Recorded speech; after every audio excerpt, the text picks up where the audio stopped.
तो स्वागत है दोस्तों। आज मैं आप लोगों को एक ऐसी मानवा एक्सप्लेन करने जा रहा हूँ जो कि सोलो लेवलिंग से 10 टाइम्स बेटर है। इसमें हमारा मेन कैरेक्टर ऐसे ऐसे पावर्स को अनलॉक करता है जो जिन्हों के पास भी नहीं होती हैं। इस स्टोरी को मैं आपको थोड़ा समझा देता हूँ जिससे आप लोगों को समझने में आसानी होती है। सबसे पहले इस मानवा का नाम जो कि है सिस्टम यूनिवर्स। इसमें हमारा मेन कैरेक्टर होता है जो कि अपने दोस्तों को बचाने के लिए एक दूसरी डायमेंशन में टेलीपोर्ट होता है, लेकिन ट्विस्ट तब आता है जब वो एक और डायमेंशन में टेलीपोर्ट हो जाता है। बाकी आगे स्टोरी तो आप लोग इस वीडियो में जान ही चाहिए। और उस कैरेक्टर के पास अपने दो सिस्टम होते हैं, एक नया और एक पुराना। चलिए फिर बिना किसी देरी के लिए वीडियो स्टार्ट करते हैं। और अगर मज़ा आए तो पार्ट 2 कमेंट ज़रूर करिएगा, इससे मोटिवेशन शुरू होते ही हमारा हीरो नशे में होता है और वो बिल्डिंग की छत पे होता है और उससे बड़ी स्टाइल से नीचे कूदता है और कहता है कि ये हमारा पहली बार है कि हम साथ में काम कर रहे हैं। उसके बाद हमारा हीरो अपनी पावर से बिजली को समन करके उसे ग्लव्स में बदलने लगता है। तभी वो लड़की एक पोर्टल खोलने में लग जाती है और हीरो की पावर देख के उसे पीछे का छेद बताने लग जाती है। तभी वो पोर्टल की रोशनी उसके हाथ में चमकने लगती है और कहती है बस ये होने वाला है, और उसे बताती है पोर्टल खुलने के बाद तुम्हारे पास कुछ ही मिनट है उन्हें बचाने के लिए, और पोर्टल जब बंद हो जाए तो उसके अंदर मत रहना। तभी हीरो कहता है कोई भी दिक्कत नहीं, अब जाने का समय आ गया। और इतना कहते ही पोर्टल खुल जाता है और वो पोर्टल के अंदर जाने लग जाता है। पोर्टल के अंदर जाते ही उसे एक बहुत भयावह सीन दिखाई देता है। हर जगह वोल्केनो फूट रहे हैं, खून और लावा हर जगह बह रहा है। तभी जाके उसे अपनी एक साथी मरी पड़ी दिखाई देती है और इसे देख के वो सदमे में चला जाता है। और उसके आगे जाती उसे बहुत भयानक मॉन्स्टर दिखाई देते हैं, ऐसे मॉन्स्टर जिनके मुंह में भी आग होती है। तभी अचानक उसका बेस्ट फ्रेंड उसे मरा पड़ा दिखाई देता है और वो बहुत दुख में होता है और वो कहता है ऐसे सब कुछ ख़त्म नहीं हो सकता है, तुम मुझे छोड़ के नहीं जा सकती हो, रोनी जाओ। तभी हमें सीन दिखाया जाता है कि सारे मॉन्स्टर उसकी तरफ भरने लगता है और हीरो डर के मारे कांपने लग जाता है। तो हमारा हीरो डर के एक शानदार सा डायलॉग बोलने के बाद अपने उस छोटे से दोस्त थॉमस को अपने बाल काटने के लिए ट्रिमर देता है, लेकिन थॉमस कहता है मैं ये नहीं कर पाऊँगा। उसने कहा उसके अंदर की जो माना ब्लेड है वो सब कर देंगे। उसी के बाद उसे वो बताता है कि मैं तुम्हें घर तभी छोड़ पाऊँगा जब तुम मुझे उसका एड्रेस दोगे। वो कहता है हाँ ठीक है, मैं उसको तुम्हें एड्रेस बता दूँगा। तभी दोनों आगे बढ़ते हैं और वो बताने लगता है अपने दादाजी ने जो उसे बताया था बताने लगता है। वो कहता है इस ग्रेटर सिस्टम के द्वारा ही सभी लोग एक दूसरे पे रूल करते हैं। मेरे ग्रैंडफादर ये भी कहते हैं कि सभी के लिए इक्वल और बराबर है, लेकिन वो सच नहीं बताते हैं। और वो कहते हैं कि हमें इस स्किल्स और क्लास के लिए थैंकफुल रहना चाहिए, लेकिन वो सच बताने से डरते हैं। ये सभी के लिए इक्वल और फेयर नहीं है। जो नोबल्स होते हैं वो ग्रेट सिस्टम का इस्तेमाल करके बहुत ज़्यादा ताकतवर बन जाते हैं। वो बच्चा बताता है थॉमस की सभी को नीचा दिखाते हैं नोबल्स जो और जिनके पास सिस्टम ज़्यादा ताकतवर नहीं होता है, और वो लोग जानवरों को भी मारते हैं अपनी ताकत का प्रदर्शन करने के लिए। और उन बेकार भद्दे नोबल्स के चक्कर में मैंने अपना सब कुछ, मेरे माता पिता जिन्हें मैं सबसे ज़्यादा प्यार करता था वो भी मुझसे छीन गए सिर्फ उन नोबल्स के चक्कर में। उसे याद दिलाता कभी तू मेरे बाल काट रहा था और तू कहाँ काटने लगा बे, ऐसे कह के उसे बताता है। तभी वो कहता है प्लीज़ मुझे माफ़ कर दो, तुम मुझे मारना नहीं अगर मैंने बाल तुम्हारे गलत काट दी। वो कहता है अरे रिलैक्स किड, मैं तुम्हें नहीं मारूंगा जब तक मैं देख ना लूँ कि तुमने कितनी बुरी तरीके से काटा। तभी वो दर्क अपना चेहरा देखता है और उसे वो बहुत पसंद आता है और वो ग्रेटर सिस्टम को थैंकफुल करता है थॉमस। हमें बहुत शानदार सा सनराइज़ दिखाया जाता है और डर्क टॉमी को उठाने में लग जाता है, मतलब थॉमस को उठाने में लग जाता है।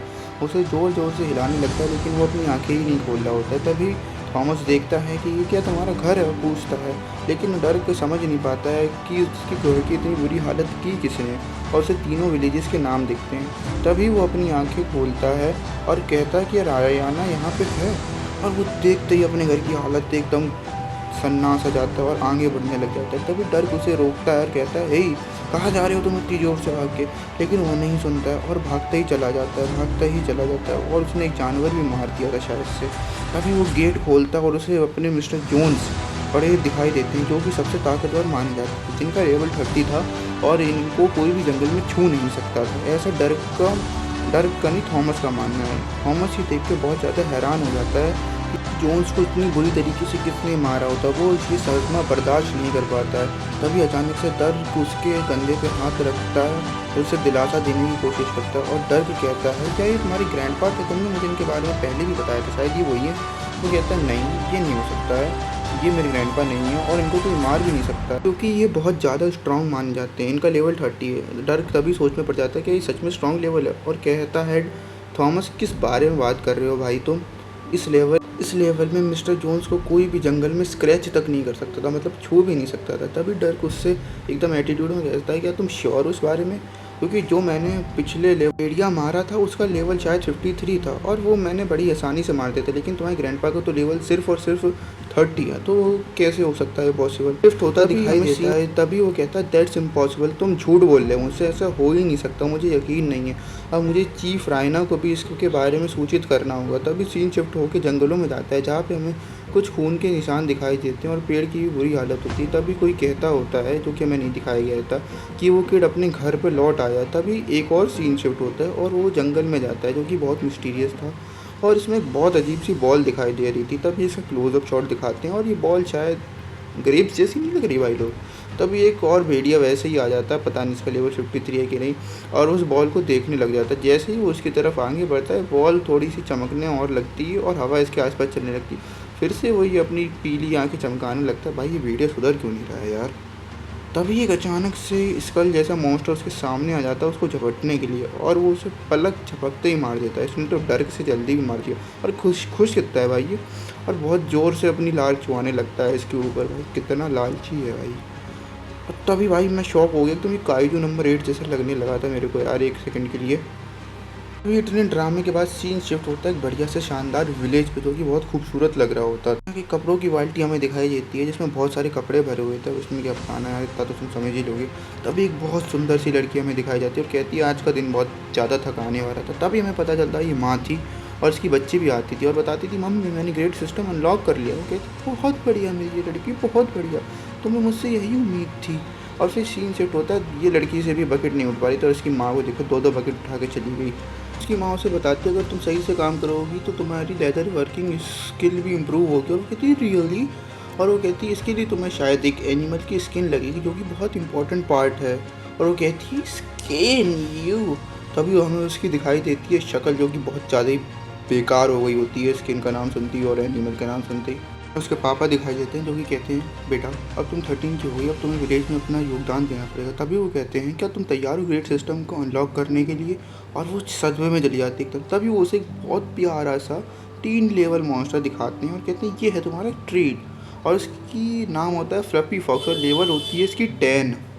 ग्रेटर सिस्टम पे मैसेज आता है अचीवमेंट अनलॉक 1 पॉइंट रिसीव्ड, और ये सुनते ही वो शॉक में चली जाती है और जाना भी चाहिए। उसने गलती कर दी थी इतने प्यारे क्यूट से मॉन्स्टर को मार के, मेरा तो दिल ही आ गया था उस पर।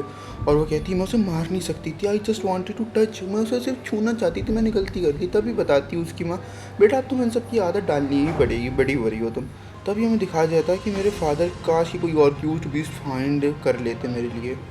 मेलोनी को उसके पति के डेंजर के होने का एहसास हो जाता है। तभी वो देखती है कि इसका पति भागते हुए चिल्लाते हुए आता है मेलोनी भागो यहाँ से, हंटिंग शुरू हो गई है।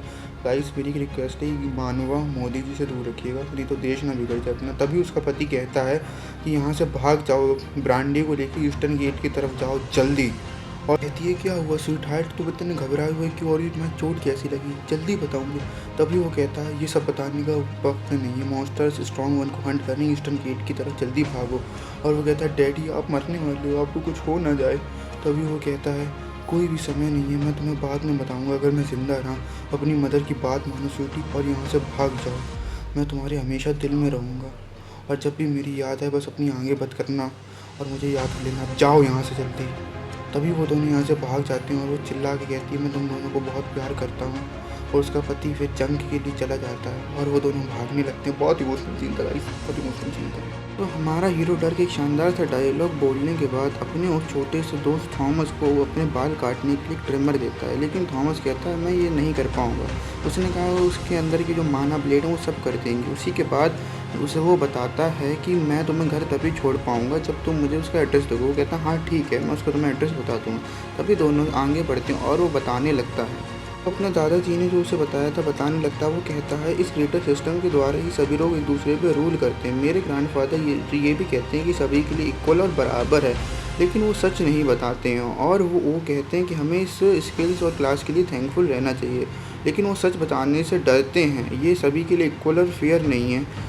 जो नोबल्स होते हैं वो ग्रेट सिस्टम का इस्तेमाल करके बहुत ज़्यादा ताकतवर बन जाते हैं। वो बच्चा बताता है थॉमस कि सभी को नीचा दिखाते हैं नोबल्स जो और जिनके पास सिस्टम ज़्यादा ताकतवर नहीं होता और वो लोग जानवरों को भी मारते हैं अपनी ताकत का प्रदर्शन करने के लिए।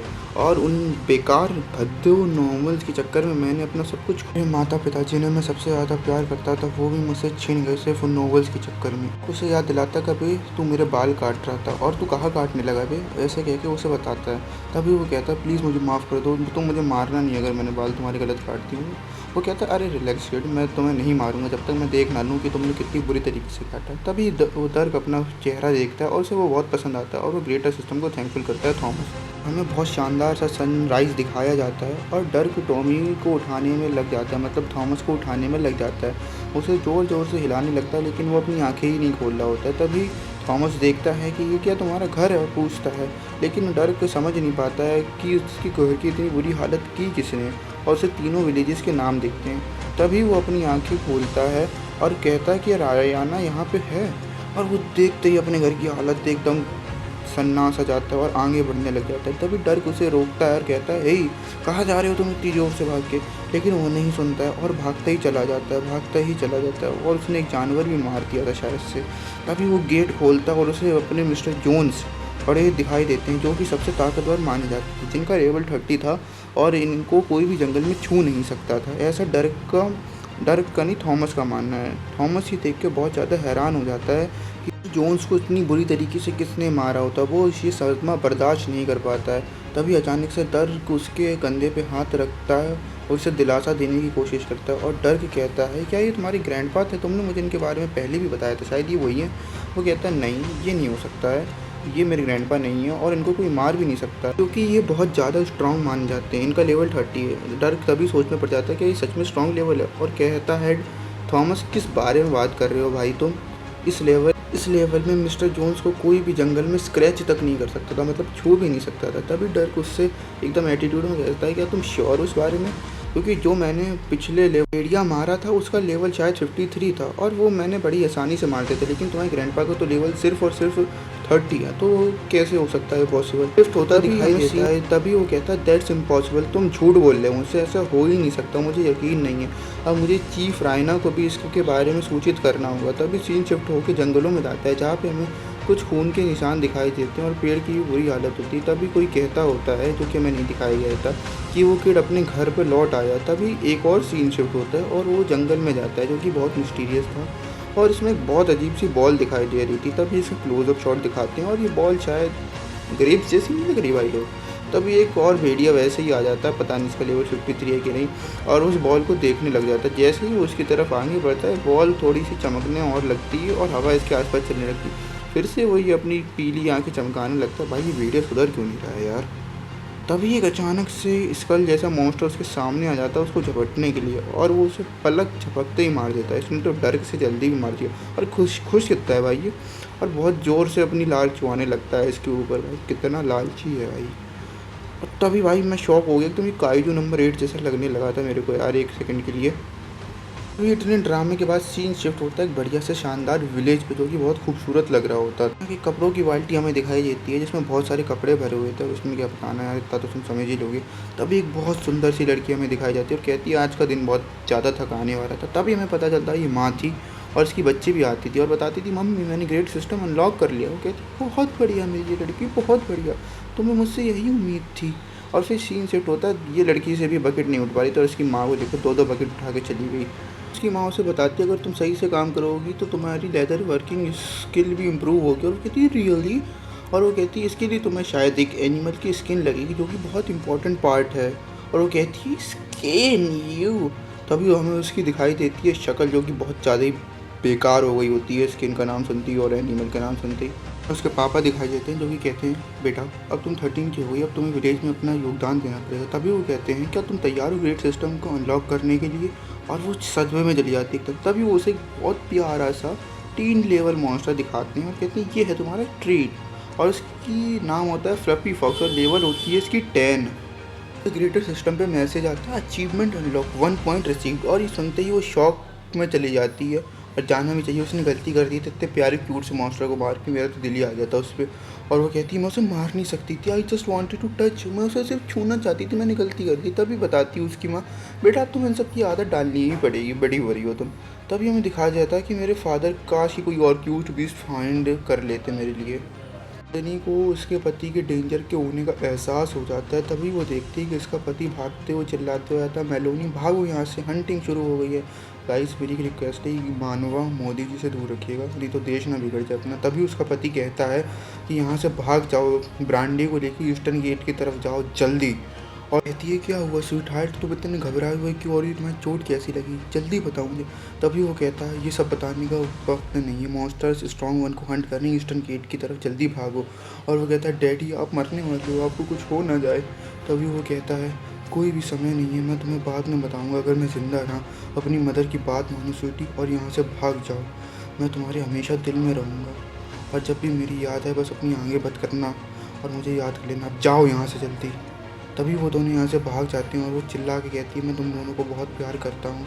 और उसका पति फिर जंग के लिए चला जाता है और वो दोनों भागने लगते हैं। बहुत इमोशनल सीन था गाइस, बहुत इमोशनल सीन था। माँ बेटी के भागने के बाद पूरा विलेज मॉन्स्टर की वजह से आग में जलने लग जाता है। तभी सीन शिफ्ट माँ बेटी पे होता है और उनकी बेटी पूछती है क्या मेरे पापा स्ट्रॉन्ग हैं।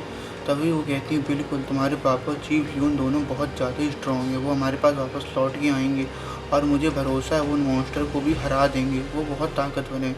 तभी ये दोनों भागते भागते जंगल में पहुंचते हैं विलेज वालों के साथ। तभी एक वॉरियर कहता है सभी ध्यान दो, यहाँ पे हम लोग सेफ़ रहेंगे और एक विलेज की तरफ आगे बढ़ेंगे। तभी वो कहता है यहाँ पे हम लोग अपनी आज रात गुजारेंगे और सब ठीक होगा, और एक स्माइल पास करता है।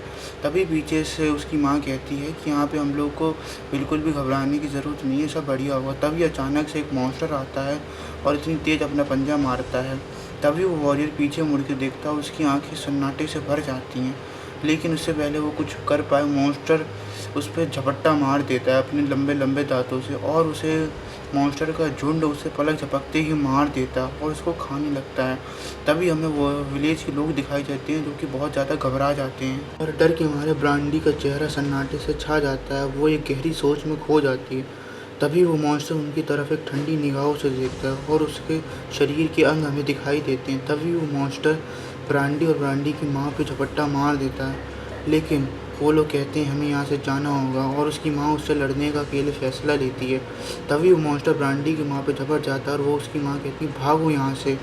तभी ब्रांडी ये सब देख के अभी भी सदमे से निकल नहीं पा रही थी और वो रोते रोते भागने लग जाती है और वो अपनी माँ को याद कर रही होती है। भागते भागते वो हमारे हीरो से टकरा जाती है जिसका नाम डर्क होता है, आप सब जानती होंगी। तभी डर्क और थॉमस उसकी तरफ देखते हैं और डर्क पूछता है क्या तुम्हें किसी तरीके की मदद चाहिए। लेकिन फिर डर्क कहता है मैं तो सिर्फ ऐसी फॉर्मेलिटी कर रहा था, मैं इनका एक्सपीरियंस नहीं बिगाड़ना चाहता हूँ। तभी वो कहती है प्लीज़ मेरी मदद कर दो, मैं तुमसे भीख मांगती हूँ। तभी ब्रांडी जाके थॉमस को गले लगा देती है और थॉमस उससे पूछता है क्या तुम ठीक हो, हमने तुम्हारे गांव से धुआं आते हुए देखा। तभी वो कहती है मेरी माँ को प्लीज़ मरने मत दो, उन्हें बचा लो। तभी हमारे हीरो एक बड़ी अकड़ वाले अंदाज में कहता है ठीक है मैं उन्हें बचा लूँगा। तभी वो अपने हाथ से एक लेज़र बीम फायर करता है और वो मॉन्स्टर वहीं मरा जाता है। वो लेज़र बीम उसके आधे शरीर को चीरते हुए सारे अंगों को उसके भेदते हुए निकल जाती है और उसकी मॉम ये देख के हैरान हो जाती है कि मैं तो मरने वाली थी, मुझे किसने बचा लिया। तभी वो कहता है अरे यहाँ पे तो 3 ही हैं, बहुत मज़ा आएगा, और वो उनकी तरफ बढ़ जाता है। मॉन्स्टर उसे देख कर हारने लगते हैं और वो कहता है उस लेडी से क्या मैंने तुम्हारा एक्सपीरियंस ख़राब तो नहीं कर दिया। तब लेडी कहती है मुझे एक्सपीरियंस की कोई परवाह नहीं है, बस तुम उन्हें जल्दी से जल्दी मार दो। तभी डर्क एक लंबी सी सांस लेता है, अपने दिमाग को रिलैक्स करता है और इनसे लड़ने के लिए अपने आप को तैयार करता है। तभी मॉन्स्टर भी देख के उसे घुर्राने लगते हैं और बहुत तेज दहाड़ने लगते हैं। तभी डर्क अपनी आंखों में शांति लिए उन्हें तीखी नज़ारों से देखता है और तभी मॉन्स्टर्स के ऊपर वो एक लंबी छलांग लगाता है और मॉन्स्टर के जस्ट पीछे आ जाता है और वो उसका एक हाथ भी उखाड़ देता है। तभी सारे मॉन्स्टर्स इतनी बेइज्जती देख के उसके ऊपर झपट्टा मार देते हैं और लेकिन उनके साथी का एक हाथ अभी भी उसके पास ही होता है, उस हाथ से वो एक और मॉन्स्टर को मार देता है। ये देख के मॉन्स्टर्स का दिमाग ख़राब होने लग जाता है और फिर से वो डर्क पे हमला करते हैं, लेकिन डर्क के पास अभी भी वो घायल हाथ था और उससे वो एक और मॉन्स्टर को पलक झपकते ही मार देता है और फिर वो अपना आर्मर टैप करता है जिससे एक बिजली की रेज़ निकलती है और वो बिजली की रे उस मॉन्स्टर के माथे को चीरती हुई चली जाती है। तभी डर्क अपने दिमाग को फिर से शांत करके कहता है क्या बस इतने ही थे, अब मेरा फ़न कैसे होगा। और वो एक बहुत ही वियर्ड सा लुक देता है, अरे यार मैं तो बोर हो गया इनके साथ खेलते हुए, ये तो मेरे लेवल के 1% भी नहीं थे। तभी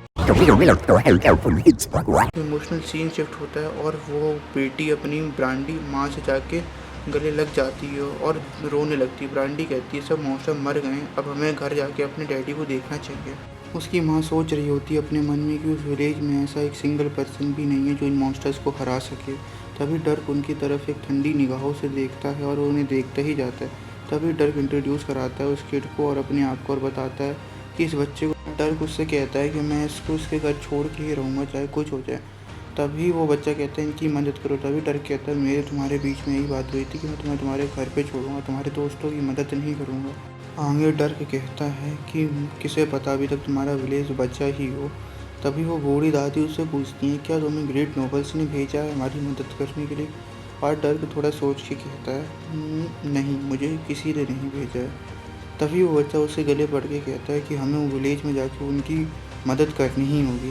तभी डर्क हैरानी में पूछता है क्या तुम ये मुझसे उम्मीद कर रहे हो कि मैं उनकी मदद करूँगा।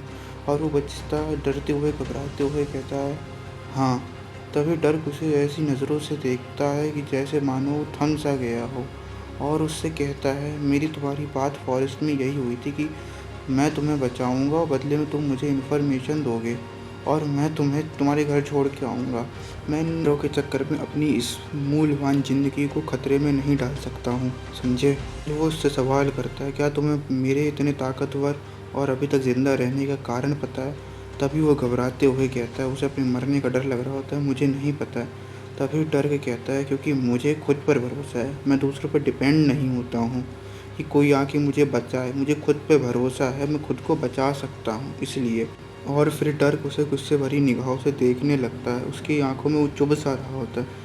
तभी डर्क को अपना सारा पास्ट ट्रॉमा, पास्ट मेहनत सब याद आती है। वो कहता है मैं इस अनजान मामले में अपनी नाक भला क्यों ही घुसाऊँ। तभी वो लड़का अपने दांत पीसने लगता है और उस पर चिल्लाने लगता है ये मैटर नहीं करता है कि वो अनजान है कि तुम उन्हें जानते हो, मैटर ये करता है कि तुम स्ट्रांग हो और तुम्हें दूसरों की मदद करनी चाहिए, समझे। तभी डर्क हंसते हुए कहता है तुम अभी एक बच्चे हो इसलिए तुम अभी इस बातों को नहीं समझ सकते हो। और वो बच्चा उसके गुस्से में ऊपर उसे मारने लगता है, चिल्लाने लगता है कि मेरे दोस्तों की मदद करो। लेकिन डर्क मना कर देता है और वो बच्चा उसे गुस्से में ऐश होल कहने लगता है। ये सुनते ही सभी विलेज वाले बहुत डर जाते हैं और उसे उसकी तरफ बहुत ही शक की निगाहों से देखने लगते हैं। तुम सही कह रहे हो, मैं ऐश होल हूँ, वो भी ऐसी दुनिया में जहाँ पे ऐश होल जीते हैं और तुम जैसे हीरो सिर्फ और सिर्फ मरते हो। ज़िंदगी कोई मजाक नहीं है बच्चे, मैं चाहता हूँ इस दुनिया में तुम भी एक प्रॉपर ऐश होल बनो, तुम एक ताकतवर इंसान बनो जो कि खुद पे डिपेंड हो ना कि दूसरों पे। और उसे समझाता है being an asshole get stronger than a hero. और वो आगे कहता है इस दुनिया में सिर्फ और सिर्फ ताकतवर ही जी सकते हैं, तो तुम्हें ताकतवर बनना होगा। तभी उस बच्चे की आँख में से आंसू निकल आते हैं, वो बहुत इमोशनल हो जाता है। तभी डर्क कहता है ये तुम्हारे लिए एक बहुत ही मजबूत और ब्रूटल सबक था, तुम्हें उससे सीख लेके आगे बढ़ना चाहिए। सो अब सारा काम हो गया है तो हमें एक छोटा सा ब्रेक लेना चाहिए। और वो उसे अपने झटक के अपने कंधों पे बिठालता है और वो बच्चा कहता है हे ये तुम क्या कर रहे हो मेरे साथ। डर कहता हूँ चुपचाप तू बैठा रहे। तभी वो कहता है हम लोग जा रहे हैं उस विलेज में देखने की कौन जिंदा है और उन्हें बचाएंगे, अब तो तू खुश है। कहते ही वो दोनों विलेज में पहुंच जाते हैं और थॉमस बहुत ज़्यादा हैरानी में होता है। तभी एक भालू उसके ऊपर हमला कर देता है और वो अपनी जगह से हिल नहीं पाता है। तभी डर्क बीच में आ जाता है उसे बचाने के लिए और उसके हाथ में उसका स्पेशल वाला भाला होता है। तभी डर्क एक फाइटिंग स्टांस लेता है और एक डेडली सा लुक पास करता है, उसकी आंखें चमकने लग जाती है। तभी भालू उस पर गुर्रा के अटैक कर देता है, लेकिन डर्क उससे बच जाता है और काउंटर अटैक करने के लिए हो जाता है और इतना करते ही भालू को वो आधा काट देता है बीच से और एक फाइनल पोज देता है। फिर डर्क और थॉमस दोनों बातें करते करते आगे बढ़ने लगते हैं और विलेज की हालत देखते हैं। तभी उनको आगे मॉन्स्टर्स और बहुत सारे इंसानों के पड़े हुए शव मिलते हैं, जिसे देख के दोनों ही दुखी हो जाते हैं और डर्क सोच में लग जाता है इतनी तबाही किस मॉन्स्टर ने मचाई होगी इस विलेज में। तभी वो कहता है ये एक रेस्क्यू मिशन नहीं है, ये एक रिकवरी मिशन है। तभी डर्क कहता है रुक जाओ, यहाँ पे एक और बीस्ट होने का मुझे खतरा महसूस हो रहा है, जस्ट वेट। सीन शिफ्ट होता है और हमें दिखाया जाता है थॉमस जिसे बहुत ज़्यादा डर लग रहा होता है। तभी डर्क को फिर से खतरा महसूस होता है, लेकिन ये खतरा नहीं होता बल्कि चीफ लियोन होते हैं उस विलेज के चीफ हेड मास्टर जो कि सारे काम संभालते थे उस विलेज के। इतना देखते ही थॉमस उनकी तरफ दौड़ पड़ता है और तभी थॉमस उनकी तरफ भाग पड़ता है चीफ लियोन के चक्कर में, और वो कहते हैं ये सेफ जगह नहीं है, ऐसे चले जाओ। थॉमस उनकी बात को अनसुना करता है और पीछे देखता है कि ब्रांडी के डैड मरे पड़े होते थे। तभी वो बताता है चीफ कि उन्होंने बहुत ताकतवर तरीके से लड़ाई करी, लेकिन वो बच नहीं पाए और मर गए। ये देख कर थॉमस को बहुत गहरा सदमा लगता है और वो अपनी जगह से हिल नहीं पाता है। और तभी बताते हैं कि हमारे पास एक हीलर भी नहीं है जो उसे हील कर पाए। और फिर चीफ लियोन बताते हैं हमें कि इस विलेज को पार करके एक बैक वाटर विलेज आएगा जहाँ पे एक ऐसा हीलर मिल जाएगा। तभी डक थोड़ा सोचते हुए अपने हीलिंग पॉइंट्स को अपने ब्रेसलेट में देखने लगता है और सोचता है कि मैं अपने इस ब्रेसलेट के पॉइंट से इसके चीफ को और उसको हील कर सकता हूँ। तभी वो मन ही मन सोचता है कि यहाँ पे मुझे हीरोइक नहीं बनना चाहिए और अपने पॉइंट को वेस्ट नहीं करने चाहिए। ये मेरा काम नहीं है, बस मैं यहाँ पे देखने आया था क्या चल रहा है। तभी सीन शिफ्ट होता है थॉमस पे, जो कि ब्रांडी के डैड की मौत का सदमा बर्दाश्त नहीं कर पा रहा होता है। तभी वो बताता है कि उन्होंने इन्हें गुड बाय भी नहीं कहा था। फिर सीन शिफ्ट होता है ब्रांडी और ब्रांडी की मदर पे, लेकिन उसकी मदर उसको देख के बहुत ज़्यादा ही दुखी थी और ब्रांडी भी अपने पिता की मौत का सदमा बर्दाश्त नहीं कर पाई थी। ये दोनों रो रहे थे, चीख। ब्रांडी के डैड एक बार फिर से अपना हाथ उठाते हैं और वो अपनी बच्ची को पुकारते हैं। ये देख के उसकी बच्ची रोने लगती है और उसके डैड कहते हैं बेटा, इस संसार में तुम्हें बहुत ज़्यादा स्ट्रांग बनना होगा। कमज़ोरों की यहाँ पे कोई वैल्यू नहीं होती है। तुम्हें अपनी माँ के लिए बहुत ज़्यादा ही स्ट्रांग बनना होगा। अब मेरा जाने का समय आ गया है, ऐसे तुम बुज़दिलों की तरह रो नहीं और ताकतवर बनना। मेरा आशीर्वाद सदा तुम्हारे साथ रहेगा। सीन शिफ्ट हो जाता है थॉमस, डर्क और चीफ लियोन पे, जो कि बहुत ज़्यादा उदास होते हैं। थॉमस अभी अभी अपने दोस्त के पिता की मौत देख के आ रहा था, जिसकी वजह से वो सदमे में था। तभी उसे डर्क समझाता है कि अब तुम्हें इस चीज़ सब की आदत डालनी होगी, ये तुम्हारे लिए बहुत अच्छा एक्सपीरियंस था। तभी चीफ लियोन उसे बताता है तुम इस बच्चे को क्या समझा रहे हो, जो बच्चा अपने दोस्त के पिता की मौत देख के आया, तुम उससे कह रहे हो कि इन सब की आदत डाल लो। कैसा न्याय है तुम्हारा? और वैसे भी तुम हो कौन इसको समझाने वाले? मैंने तुम्हें कभी भी देखा नहीं इससे। तभी वो उससे कहता है यहाँ से तुम चले जाओ और थॉमस को ऐसी बातें समझाने की कोई ज़रूरत नहीं है। तभी डर्क गुस्से में अपनी दाती पीसने लगता है और कहता है मैं हूँ कौन? अच्छा। तभी थॉमस कहता है तुम दोनों अपनी बकवास बंद करो, मुझे थोड़ी देर के लिए अकेला छोड़ दो। तभी हमें थॉमस दिखाई देता है जो कि जेलस होता है कि अब वो उसे गुड बाय भी नहीं कर पाया अच्छे से। और तभी ये तीनों लोग आगे बढ़ते हैं उस ब्लैक वाटर विलेज की तरफ। तभी वो सिस्टम का मैसेज आता है और वो सिस्टम की नोटिफिकेशंस को देखने लग जाता है। तभी हमें दिखाया जाता है कि उसका पावर बढ़ चुका है उन सभी मॉन्स्टर्स को मारने की वजह से, और ये सुन के बहुत ज़्यादा वो खुश हो जाता है। उसके पास उसका प्रीवियस सिस्टम और नया भी सिस्टम था, तो उन दोनों की स्किल्स को भी मर्ज कर सकता था जो सेम क्लास की थी। ये तो आप सबको पता है। फिर उसे बहुत सारी पावर दिखाई जाती हैं। शैडो ब्राउलर, जो कि बहुत रेयर आइटम होता था और ये शैडो का मालिक होता था। तभी फिर हमें एक और पावर दिखाई जाती है चोज ग्लिप, जो कि एक पिक होता था और ये नेचर की पावर्स को कंट्रोल कर सकता था। ये बहुत एपिक पावर थी। फिर हमें फायर की पावर दिखाई जाती है जिसका नाम होता है इंटरनल गार्डियन, जो कि सारी फायर की पावर को कंट्रोल कर सकता था। तभी डर्क सोचता है इनमें से मैं कौन सा चुनूँ, ये मेरे लिए बहुत मुश्किल की बात है कि इनमें से मुझे सिर्फ एक चुनना है। तभी डर्क रुकता है और उसे एक और पावर दिखाई जाती है, लेकिन उस पावर को देख के वो थोड़ा सोच में पड़ जाता है और सोचता है कौन सी पावर इतनी भयंकर दिख रही है जो कि। और तभी सीन शिफ्ट होता है चैंपियन ऑफ दी वर्ल्ड। ये भी एक एपिक पावर थी और ये वॉइड का मास्टर होता था, जो कि ब्लैक होल्स को की पावर्स को कैरी करता था और थोड़ा थोड़ा सोलो लेवलिंग जैसा दिख रहा था। तभी डर्क उस ऑप्शन को अपने अंदर समा लेता है और तभी उसे वॉइड जैसा दर्द महसूस होता है। उसकी एक एक हड्डियाँ टूट रही होती हैं, उसका पूरा बदन टूट रहा होता है और वो सब कुछ भूल रहा होता है, उसे ऐसा लगता है। तभी सीन रियल वर्ल्ड पे शिफ्ट होता है और उसके नीचे की ज़मीन टूटने लग जाती है और डर्क डर रहा होता है। तभी वो ऊपर उठता है और ये कहता है ये वर्ल्ड कहीं मुझे खा तो नहीं जाएगा, ब्लैक होल जैसे खाते हैं। तभी सब कुछ टूटने लगता है और ब्लैक होल उसे कंज्यूम करने लगता है और सिस्टम बताता है ये दर्द आपको सिर्फ एक ही बार सहना होगा जब आप वर्ल्ड की पावर को कंट्रोल करना सीखेंगे। और डर कह रहा होता है क्या ये मैं हूँ, इतना ताकतवर महसूस हो रहा है। तभी उसको सिस्टम का नोटिफिकेशन आता है कि आप वर्ल्ड क्लास को एक्सेप्ट करेंगे और वो यस पे क्लिक करता है। तभी उसके शरीर से इतनी बिजलियाँ निकलती हैं जिसे देख के थॉमस और चीफ लियोन बहुत ज़्यादा डर जाते हैं और हैरान हो जाते हैं। और उससे कहता है तुम्हें यहाँ से दूर रहना होगा थॉमस, ये सेफ लड़का नहीं है। तभी डर थॉमस से पूछता है क्या तुम ठीक हो और वहाँ चल क्या रहा है, तुम्हारे शरीर से इतनी बिजलियाँ क्यों निकल रही हैं। तभी वो देखता है कि उसने नई स्किल सीख ली है और उसे वो ट्राई करना चाहता है, जिसके स्किल का नाम होता है वाइट कॉल। और उसे ट्राई करने के लिए अपने हाथ में छोटा सा ब्लैक होल का बबल बना लेता है और उसे धीरे धीरे धीरे धीरे बड़ा करने लग जाता है और उसके इर्द गिर्द बिजलियाँ घूमने लगती हैं। और तभी वो उसे अपने सीने के अंदर समाता है और अचानक से वो एक स्पेल बोलता है, वॉइड कॉल। इतना कहते ही हर तरह से उसके शरीर से बिजलियाँ निकलने लगती हैं, मानो जैसे तूफान आ गया हो, बिजली के देवता की शक्तियाँ आ गई हैं उसमें। और ये देखते ही कहता है, चीफ लियोन ग्रेट सिस्टम हमारी रक्षा करे। तब लेकिन इन सब चीज़ों से डर को कोई फ़र्क नहीं पड़ रहा था और वो अपनी नई पावर इंजॉय कर रहा था और कहता है ये तो बहुत मज़ेदार है, ऐसी पावर मेरी पुराने सिस्टम में भी नहीं थी। तभी सीन शिफ्ट होता है और वो सारी बिजली ऊपर चली जाती है और आकाश को चीर देती है। ये देखते ही डर्क और थॉमस और लियोन का दिमाग ख़राब हो जाता है। ये सब ब्रांडी और उसकी माँ भी देख रही होती हैं और बहुत ज़्यादा हैरान होती है। पूरा विलेज जो उड़ गया था और जिसमें अंधेरा था उसमें रोशनी सब भर जाती है। तभी डर्क एक चीज़ देख के हैरान हो जाता है और उसका मुंह खुल नहीं पा रहा था।